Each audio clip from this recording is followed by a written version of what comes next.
Hi gang, Tom here with National Photography Workshops and Michigan Photo Adventures.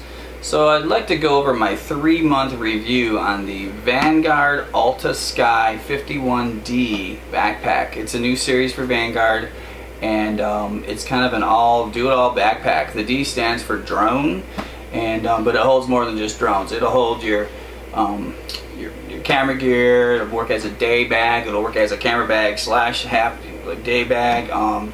It's a very versatile bag, and you can really configure it to pretty much whatever you want to do with it. But I have it set up for drone right now, so I'm going to show you how I have that set up and why I like it. So we'll start with some of the pockets that I use on it. So we'll start on the side here facing the camera. So it has a water bottle pocket that works really well, and then it has a zippered pocket that actually goes the whole length of the side. It also has a pen and pen holder in there, but I keep my battery pack in there, my Ravi Power, for my tablet, so I can charge my tablet in the field, because they kind of use a lot of juice when you're using them as a monitor for your drone. So that's there in case I need it for my tablet, depending on how much I'm flying. On the other side, it has another little side pocket that I keep my neutral density filters in. I always have those. I use these a lot because I'm flying over water a lot. I'm flying in just sunny days, so these are awesome for that. They're the New Year filters. They work really well. And another side access pocket that I don't really use because I usually get this from the back, so I won't get into that. Then it has a top pocket that is really good for pens and paper, business cards, and that just works real well for that. And it's just it's out of the way, out of sight, out of mind, and I just kind of leave that stuff in there and grab it out of there as I need it. I pretty much use my pockets the same way every time, so I don't forget where stuff is, which is really easy to do when you're switching bags all the time. The other pocket on the top is an access area that you can use for cameras, but I use it for my controller, because I like to leave the controller away from the drone and other gear, because I don't want to get knocked around and beat up. It can get, you can beat these things up, and I keep a towel in here to wipe things down, because if you're flying and it's mildewy or early morning, or you might land and tip a little bit and get some grass, I'll wipe the drone down and keep the drone cleaned up. So that's what's in the outside pockets. The back pocket, it has another pocket in the back that works for, get this out of the way, that works really good for my hoods, my sun hoods that I make myself out of battery boxes that come with the drone battery boxes. They're pretty cool, they work well. And then I keep my tablet in there. And that's all that goes in this back pocket. And it works good. I've also thrown a real lightweight jacket in there if I'm going to be out and it's chilly for evenings, especially if I'm flying out on the lakes, like Lake Michigan or something. It gets chilly at night, so works good for that. And so the main compartment of the drone bag, I'll spin it around so it's easier to see. So where the drone goes, and it's laid out right now for my drone. This is an Autel, which is they call it the Phantom Killer. These are out of Seattle. They're a nice little drone, priced really well. I like that drone a lot. I call her Maryland if you can't tell. There's a good spot here for props that go right in here. I usually keep 4 sets. I got 2 in there right now. I've got spots for my batteries. And this is all Velcro, so I can reconfigure it any way I want. But right now I have this set up for 3 batteries. It's kind of an X shape, kind of just sets in there.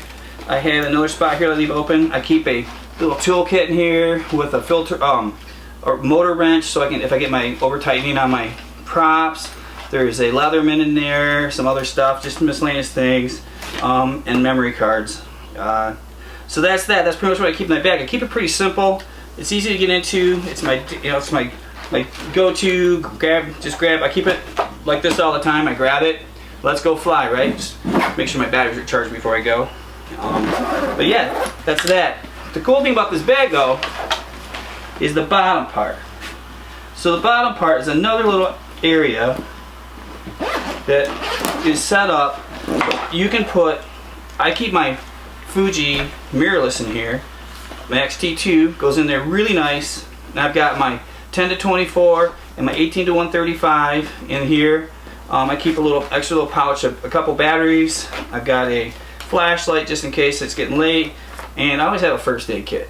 There's like aspirin in here, some band-aids, and some bug bite stuff. You never know. It's good to have it. I could have used it the other day, as a matter of fact. So that's really cool. The other thing you can do with that is I could take this out and keep my charger in there, right? Or I keep an inverter in there. So if I'm out flying and I've got I want to fly a little bit longer, I'll plug my charger into the inverter and juice my batteries back up, and it works really good. This is a Radio Shack, which you can't get anymore because Radio Shack's defunct, but I think it's 150, whatever that is, milliamps or whatever they call those things. I'm not correct on that, I should know that. But yeah, so you can put whatever down there you want. Well, this is all Velcro. This can come out, and this comes, then this flap folds down. You can make this all one big compartment if you want. So this bag is very, very versatile for more than just drones and more than just my little mirrorless system. It holds a lot of stuff. It's got a rain fly, which is built in right here. Rain flies in there, covers it well. It's got lots of extra straps to tighten things up. It even has a front flap on it to allow me to, if I want to unhook it and put other stuff in here, like a bigger coat, or you can even, it's even designed where you can put the drone in there itself. I'm not sure how that works with the camera gimbal on it, but I know that it works for other items. I've stuffed other items in there just because I didn't want to fit them in the bag. So that is the Vanguard Alta Sky 51D bag. I've been using it for 3 months. I really like it. It stays pretty much packed like this. The only thing I do differently is I'll open it, make sure my batteries got full charges, and get fresh batteries, and I go and fly. I just grab and go. And the coolest thing, I think the most coolest thing, is the fact that I got 2 systems in here. I've got a drone in here, and I've got my mirrorless kit in here. So I've got everything I need in one bag. And it even has a tripod holder in here so you can attach the tripod to it. Yeah, I can't say enough about this bag. I think Vanguard knocked this one out of the park. And if you want one, you know, go to vanguardworld.com and they can set you up. I know the major camera stores are carrying them now, and yeah, that's that. So I appreciate you checking out my video. Check me out on Facebook at National Photography Workshops. I also have a meetup page, National Photography Workshops, and I also am on Twitter and Instagram, and my handle there is @NPWPhoto.